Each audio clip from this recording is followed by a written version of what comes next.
Hey everyone, welcome to another episode of the Weekly DevSpur. I'm here with Daniel Roe. You probably already heard of him in some way, but he does do some fancy things with Nuxt and stuff. Having that said, we're not talking about Nuxt. We are talking about web fonts where I have zero to not really a whole lot of clue about. So I'm very excited to talk to Daniel about fonts today. Hi Daniel, how are you doing? Hello, it's a pleasure to be here. Thank you. So I basically already teased it, but when I implement a website, I usually use Google Fonts or something like that to just get started with it and then don't bother about it. But based on recent talks that I've seen of yours, you seem to have like some opinions on fonts, in particular how they affect runtime performance of websites. So tell me more about that. So, I totally get what you're saying. So for a start, web fonts are amazing because it used to be that it was not so simple. You probably do not remember the days before native browser web fonts. I do. No, you remember the days before. You did like Kufon, like the Flash implementation of web fonts. No, I don't. I'm not. No, exactly. But yeah, it's amazing that things like Google Fonts exist, and you can just drop a link in your head, and you are good to go. But there are problems with that, and so and there used not to be so many problems, but but there are so many problems. So it used to be, for example, that you could cache resources like web fonts across sites. So Google Fonts could say, hey, here's a link. This is the link for, Papyrus or whatever. And then every website that was using that font, the CSS would be the same. The fonts could be cached. That's, of course, no longer true because there's no cross-origin caching, which makes sense. Those people who try and track us through cache timing, they're the reason we can't have nice things, and so we can't. But when you put that link in, it obviously is going to immediately add the overhead of connecting to another origin, hitting a DNS server for it, and that doesn't even get into the issues that are caused simply by having a web font of any kind in your project. But that could be solved if you bundle the font with your project. Then it's not, at least not a cross-origin request anymore. Yes, you can do that. Exactly. The way you're talking about it, that sounds like another but though. It's a very good thing to do. Okay. But the problem is often syncing. So with a lot of optimization, and it's a bigger picture question. When do you optimize? And how do you just manually optimize, or do you put a procedure in place that means you don't have to re-optimize when things change? Let's maybe start at the fact, what would you optimize? Because I'm usually just dropping the font that I want in my project and be like, I'm good to go, or use Google Fonts. Well, Google Fonts does actually apply loads of optimizations for you. Easy, I knew that. Well, it's not a bad choice. I do think there are better options. Okay. But on top of Google Fonts. But the kinds of things you want to optimize are sort of the format. So you can have bigger file formats and smaller ones. Different browsers support different formats. But these days, almost every browser supports WAF2, which is great. It used to be that things were very complicated. I do remember that. And then once you have the font file, you have different font faces, bold, italic. You also have different character sets. So you might have your sort of Western European, certain accents involved, but there are lots more characters. So how full are you going to get with your font?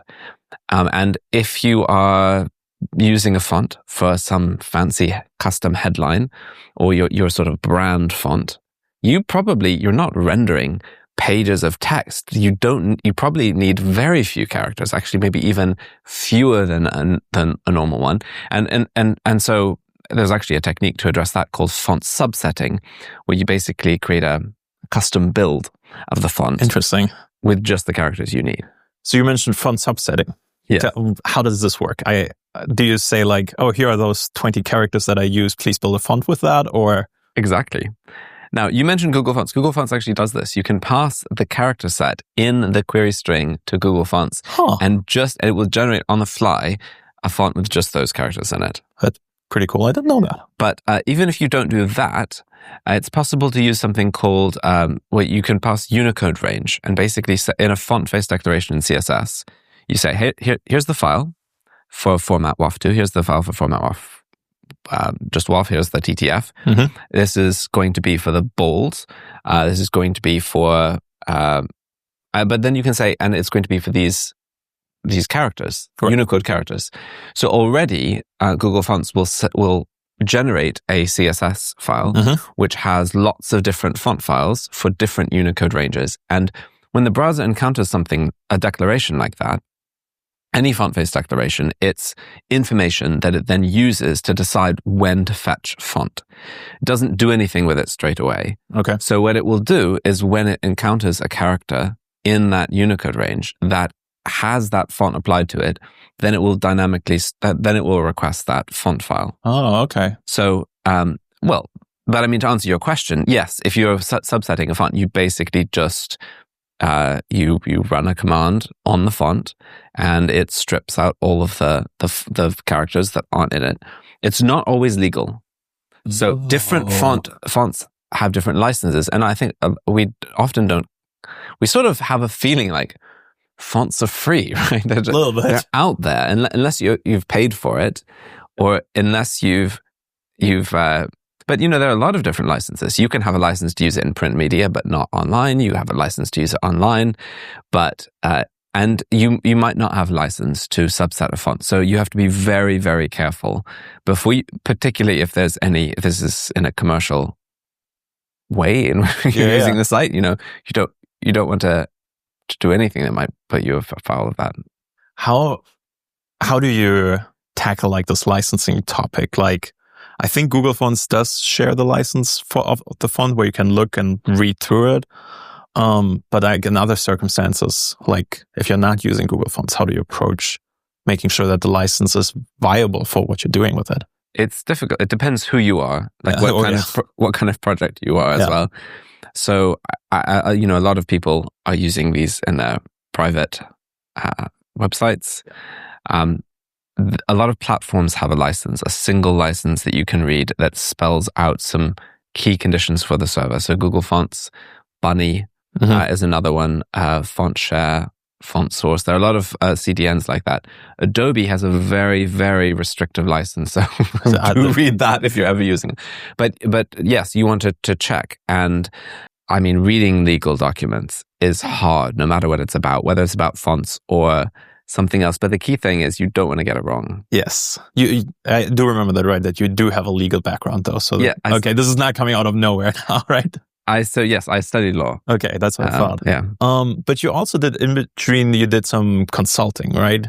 So did you ever run into, or also now in your role as a Nuxt team lead, do you ever run into performance-related issues that are introduced by fonts in a way?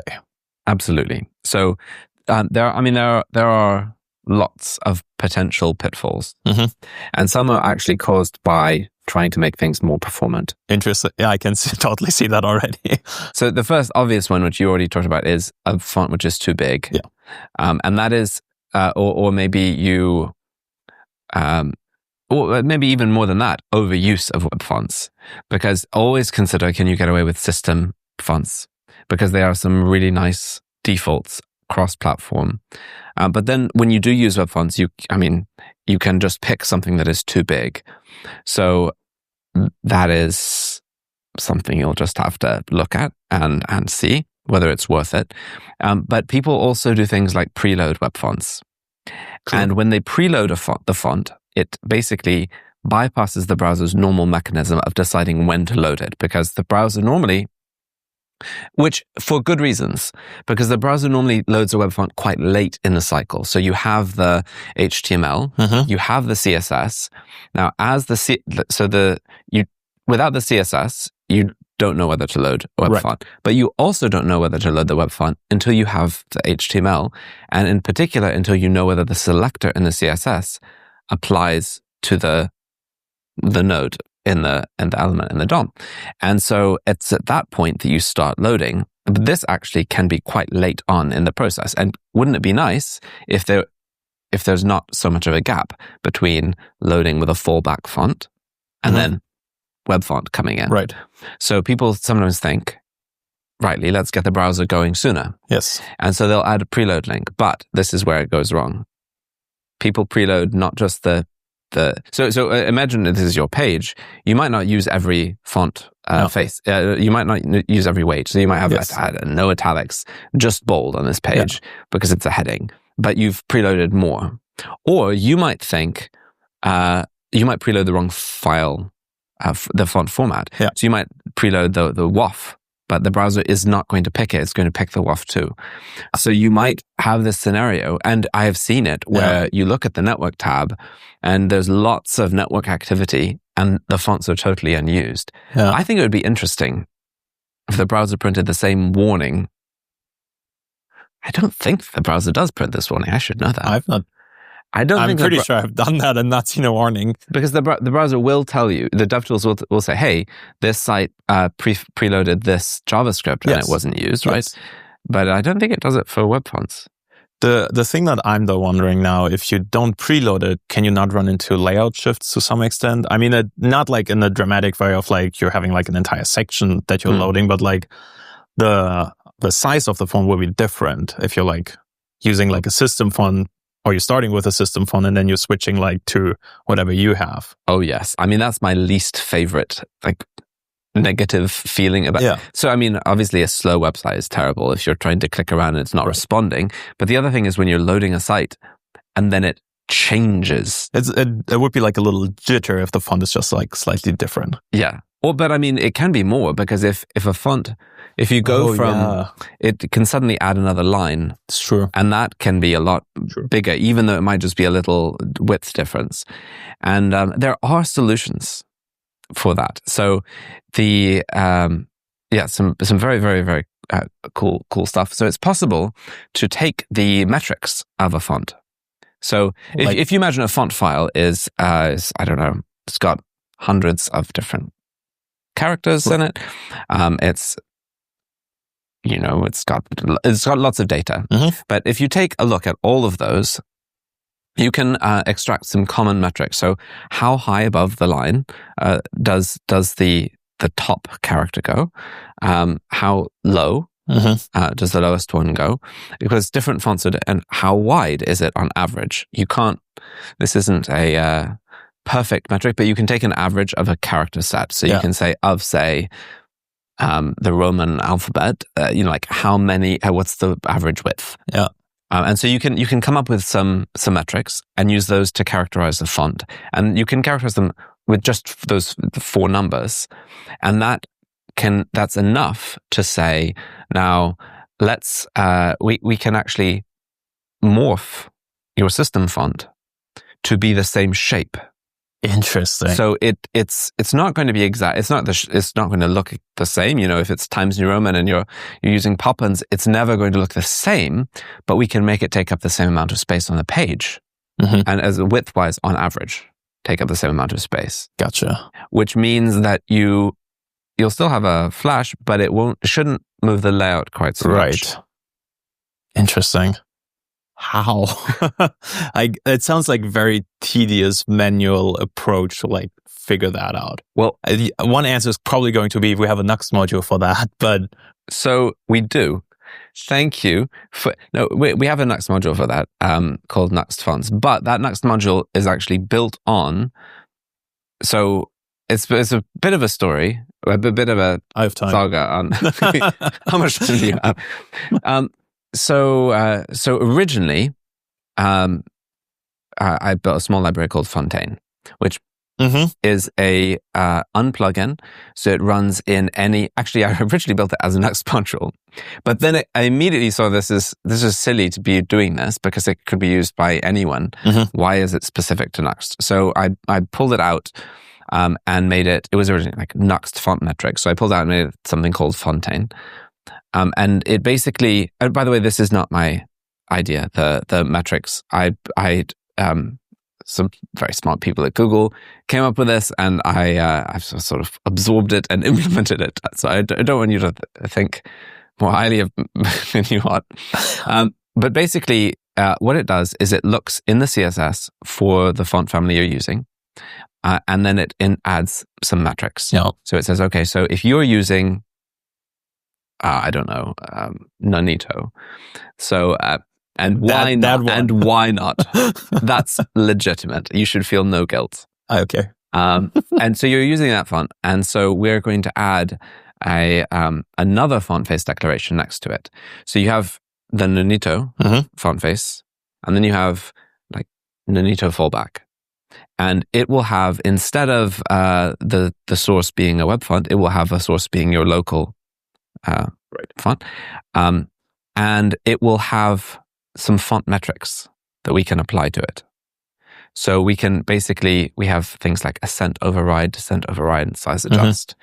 New CSS properties that aren't supported by every browser, but this can be a progressive enhancement because it doesn't harm anything if you're using an older browser. It just benefits a browser that does support it. And so we can generate that font face, and then when you're rendering the component, the component clearly. But when we're rendering that node in the DOM, that selector, we can say the font family is going to be first our web font, comma, our fallback, and then our whatever else. And so the browser says, okay, right, we need this font, but while we're getting it, we're going to render it in the fallback font. And so the browser then falls onto the value, the metrics we've provided, shapes the system font to be the right shape, and then in the background, when the web font is downloaded, the browser then swaps across. Now you can control that totally with another CSS property where you basically say font display. When do we display the font? If it takes too long, we maybe skip displaying the web font.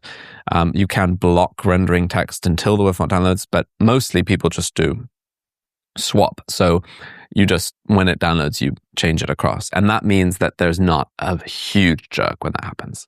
I do have a question about this because I'm well aware that I'm not the most well-versed in CSS universe, but how do you learn those things? Is it like fonts.google.com where they list all those things here, like the 20 best resources about fonts, or how do you get that knowledge? Because I'm doing web development now for more than 10 years. And other than like, well, let's go to Google Fonts and take them from there, I didn't bother much more about that. So how and where do you get that knowledge? Well, it's very much not mine. I mean, Well, you still have that knowledge now. So somewhere there must be a universal resource like Wikipedia or something where they tell you, here's everything you need to know about fonts. So this wasn't what I did, but there are some great resources out there at the moment. So Stoyan of Web Performance Almanac has some great font performance resources, articles, information. Definitely check it out. Cool. And I think it's really helpful. Okay. I spent a lot of time with trial and error, basically, when I was building these things, not probably knowing where to look. And trying a lot of things that didn't work. And also I had some very clever ideas that were not clever ideas. But I thought they were very clever at the time. I thought, this will solve it all, and it didn't work. So it sounds a little bit like spike-driven development where you're like looking at the network output or something, or you either were like bothered by the bundle size or by layout shifts and we're like, okay, fonts are the issues, how I'm going to tackle that, where I'm more just oblivious to that. And we're like, that's fine. I am and definitely friction-driven development is a very real thing for me because when you, and I feel this all the time with Nuxt, for example, I go for a long time building, fixing feature, whatever, and then I'm like, okay, right, I'm going to build that side project. And so I'm going to add this feature to my website. And then you notice something like, I can't believe that's what's happening. This is terrible. And, I do the final polish. Yeah. I'm sure we all do, right? The site is done. Now let's get the metrics. And you put it in and you're like, I can't believe, why am I not getting 100? I should get 100, right? I mean, we all deserve hundreds on our sites. But this is before, anyone from marketing is adding any scripts into it. It should be 100. There's no reason for a website not to be That's true. all green. And so if it isn't, it means either the framework needs a bug fixed or I need to fix my own site. And yes, web fonts are a thing that can be made better. In my very extensive research that I did before coming to this interview, I came across a concept called variable fonts that are gaining traction to more support, like less about like performance, but more offer a way to like provide rich typography and like be more variable in the way you use it. What can you tell me about that? Other than that's a very fancy name. They do that. Well, so variable fonts they're definitely not a solution for performance. Yeah. Unless you're using lots of weights of the same font. Yeah. So because a variable font will almost certainly be bigger than any given weight of that font, but it will probably be smaller than, say, 2 different weights of the same font or 3, like depending on it. But the thing about variable fonts, which you know, is that they support more than just the normal axis that we think about. We think of 2 axes. We think of sort of italicity, you know, like how slanted is the thing. And we think about weight, like how sort of chunky is the letter. But variable fonts support lots of different things. They can support formality, informality. So you can have a font which gets like more like handwriting and more like print. Interesting. And you can have fonts that sort of change in other ways as well. So any kind of axis that you can think of, you can implement in a variable font. Now, what does that realistically mean? You can animate it. Like from a CSS point of view, you can animate some of these things. Cool. That's fun, isn't it? I mean, probably not something for like the body text on your website. But if you have like a title or something, like doing like the calligraphy style for like a... Yeah, I can totally see that. And it means, it adds literally additional dimensions to your ability to portray whatever you're trying to communicate in your font. It sounds like a very landing page marketing-y thing, though, not like I'm working on a stock ticker or something. I think when you give people a lot of choice, particularly with web fonts, you have to be very careful because there are only so many fonts, like combinations that work, I think, for us. And it's very easy. I know I've done this myself, to sort of end up with like I've got 5 different font weights of the same font just because I like the font, and why don't we do this? And then it can create an almost subconscious feeling of busyness or clutter on the website, and that's not even mentioned. That's even if it's just one font face. So one thing I'm very passionate about is accessibility, and I know for a fact that fonts can be more accessible than others, just from like the way it's written. It's easier to read and easier on the eye. But is there anything else that people need to consider to be like, and I'm not even talking about like compliant with like specs or something, just like making sure that the website is generally accessible by supporting fonts in a specific way or something? Well, one thing that's worth being aware of is that fonts can be different sizes at the same font size.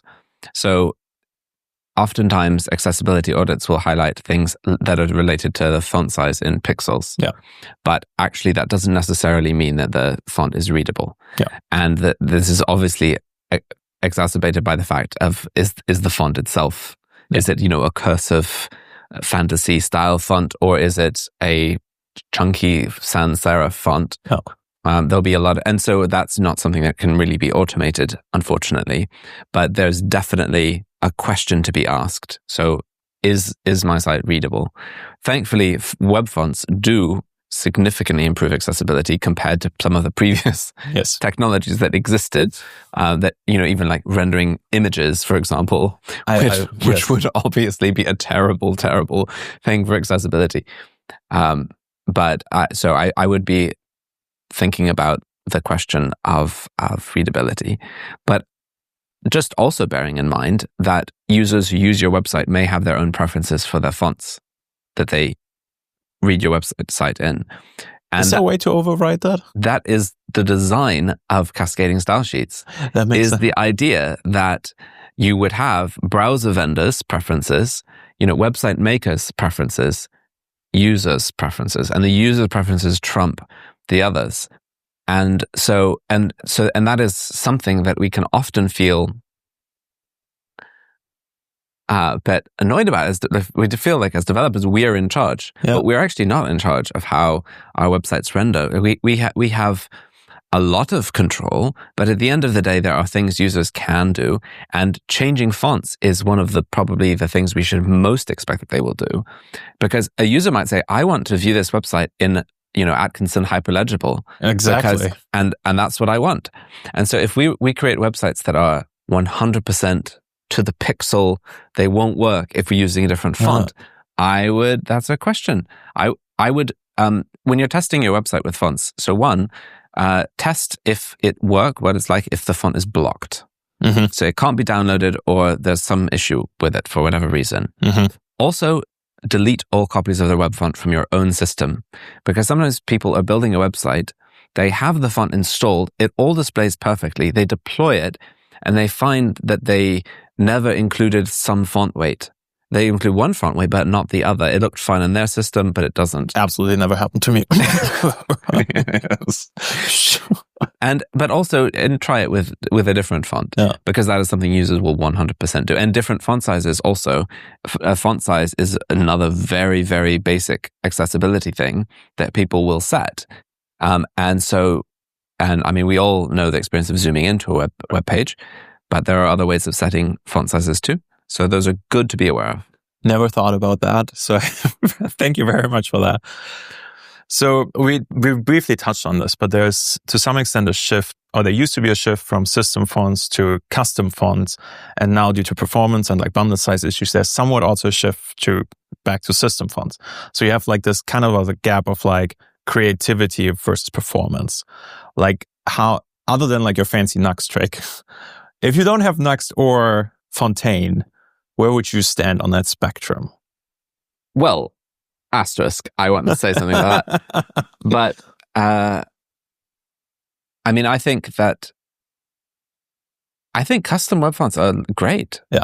I mean, don't pick them just because you have to, but I don't think people do pick web fonts just because they have to. Right. I think it's a way of expressing individuality and feel, and that's a really good reason. Yeah. I mean, but obviously you can rein yourself in and make good choices when you're doing that. But about Fontaine, like it works in Next.js, it works in Astro, it works in Docusaurus. It's an unplugin, which means that it supports almost any bundler. I mean, if you're not bundling your app at all, there are also websites that will calculate the metrics for you as well. So it is possible to do it manually. There is a Nuxt module that wraps everything up in the Nuxt ecosystem, and the Nuxt module, gave me so much satisfaction to build, because literally the only configuration a user has to do in order to use a custom web font is write font family, the name of the custom web font. They just write CSS. Okay. And Nuxt Fonts detects that. It queries it. I built another package called Unifont, which is a single unified interface to the different font CDNs, like Google Fonts, Bunny, and so on. And so it has a way of saying, hey, give me Poppins. And Unifont checks the registry, says, okay, here's the data. Nuxt Fonts downloads the font to the project, so it's first party, not served from a third party. Nice. So no foul with German privacy laws, for example. So it's first party in the project, no DNS pre-connect issues. It injects the CSS into your CSS, so it's not a separate request. It hashes the fonts, and it adds in the font size overrides to make sure that the fallback is the same size as the font you're using. It does all of that automatically, so the user never has to touch a thing. But no. Go on. What are you? I want to hook onto the CDN thing on that, but no, you first. But this was so much fun. So I loved it, and it was so much fun to demo. And really, honestly, I felt so proud of it, because it was, my little baby out in the world and like bringing joy. But then a couple of other frameworks started to investigate. And the reason that underlying tools were separated out is so people could do this. So other frameworks said, hey, we'd like to do the same. I said, great, we've got the tools. Well, there was a fantastic, amazing team from the Quick. The Quick team contacted me and said, hey, we'd like to do it too. Can we ask you some questions? I've seen pictures on that. Okay. Yep. And so, great, I said, and we had a chat. They went away and they basically took Nuxt fonts and they removed all the code that was related to Nuxt and said, actually, this works. Can we? So right now, I've been so slow on this, but I need to refactor it. But basically, Nuxt fonts is going to become agnostic, and it's going to work with any framework, any Vite-based framework. That's pretty cool. So it's going to be Vite font. Well, it's going to be something. That's pretty cool. On that, so if I imagine you have like, you said you support multiple CDNs. Yeah. There must be some kind of prioritization where you say, hey, try this one first because they're just better than the other ones, then go to the next one. I would at least assume that that's kind of like the behavior. Which one is the best? To put it very blunt. So the way it works is that it has this concept of font providers. And you can write your own as well. Sounds very Java. It's so like a font provider. Exactly. Well, basically, it's just a file, and it has a sort of like setup function, which is when it gets the registry, and then it has another function which you can call it, say, hey, give me your whatever. So when you configure this in your project in Nuxt fonts, there's also one, by the way, which just looks in your own public folder. So if you just copy a font in there, then Nuxt fonts will do whatever with that. It won't hit a CDN.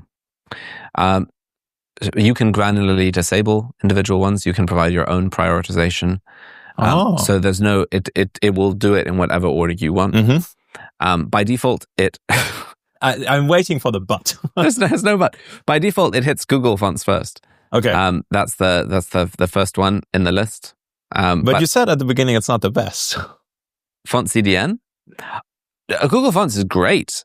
But I just think there are better options than fetching at runtime from a CDN. I see what you're saying. Okay. So I think the better choice is to include it first party in your build as an asset. Because immediately what you have, the moment you have a third party, and I think so many people have probably struggled with this, they will use Google Fonts and then they will go to Google Lighthouse and say, show me my website. And Google Lighthouse will be like, well, consider your cache headers. They could be longer.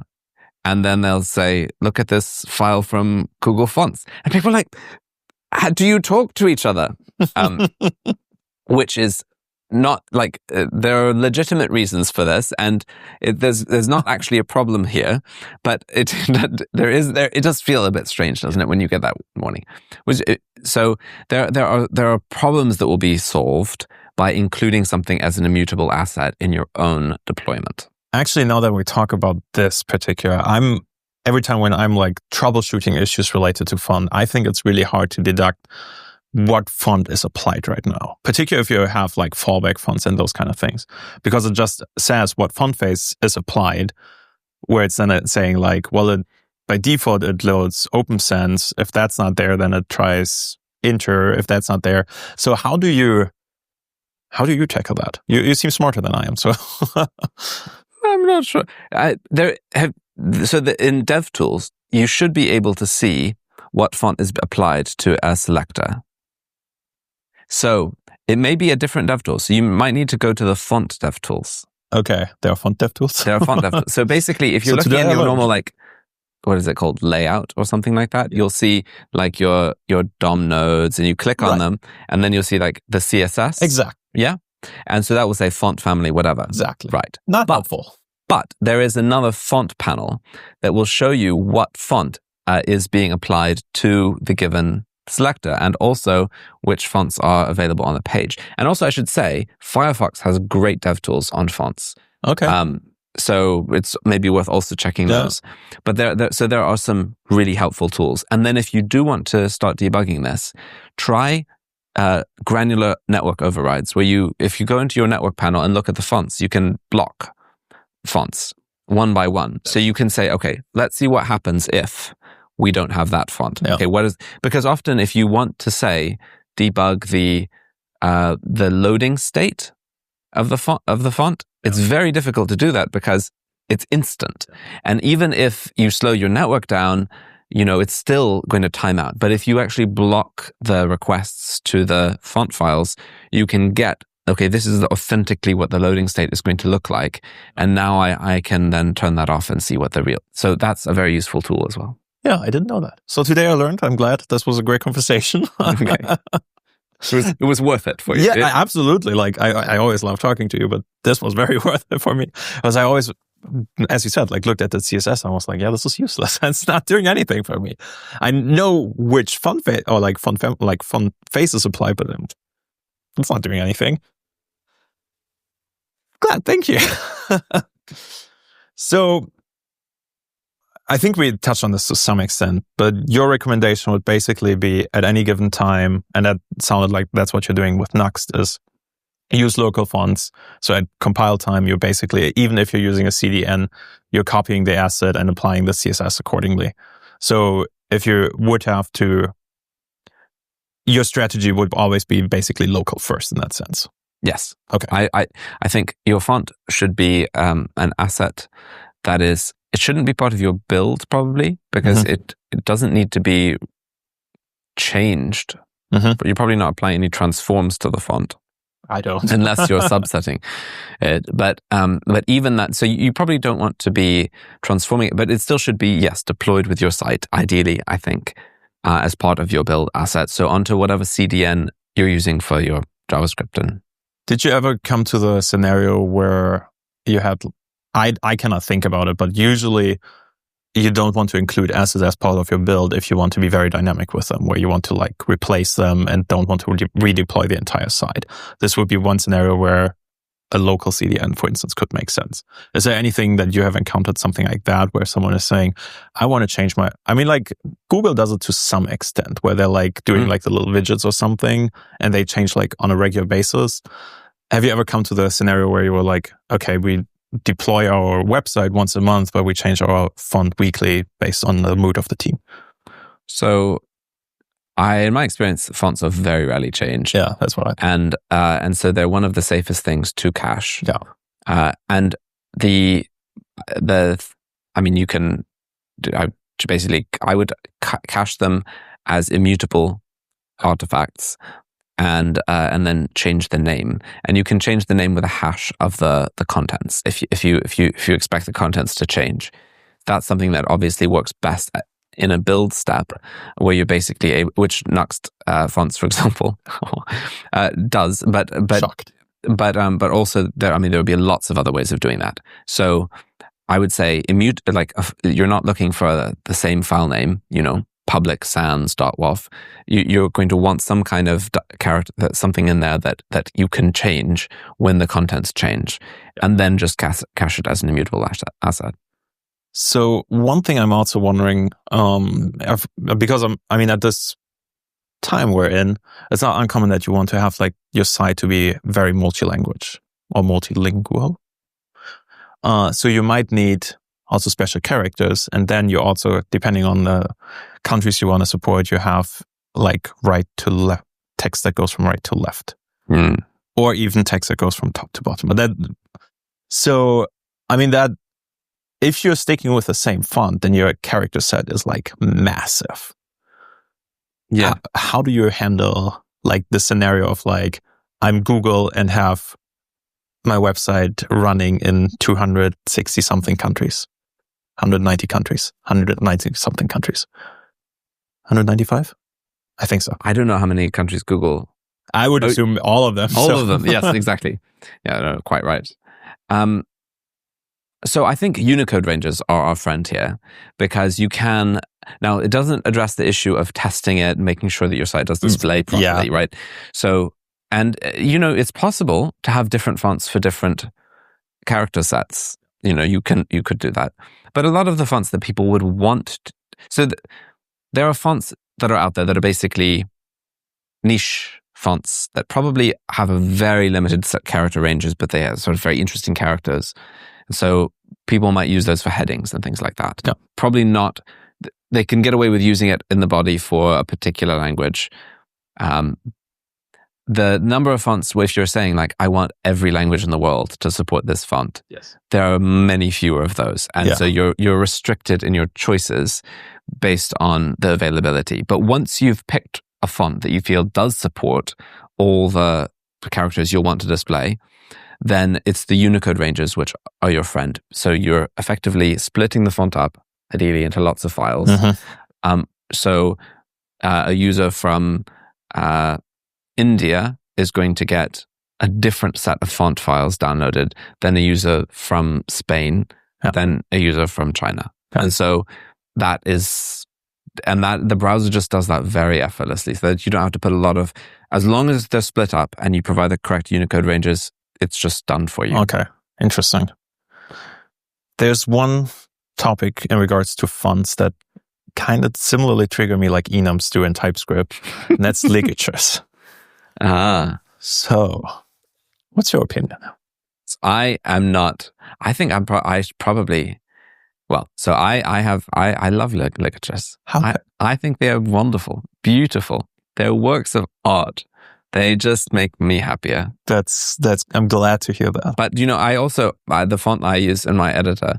I've had people tell me they hate it so much, but I think is not surprising because fonts are very personal. That's true. And what you like to see, and I've even been through a range of different fonts. At one time, I used JetBrains Mono. Yeah, that's everywhere. It's a beautiful font.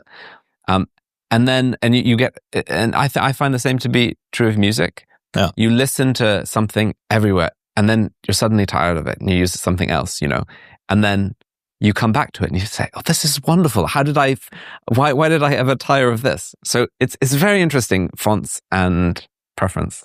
So, not sure if you know that, but you basically are getting used to music. So if you listen to something, even if you at the beginning say you're absolutely hating it, like your ear eventually will get used to it.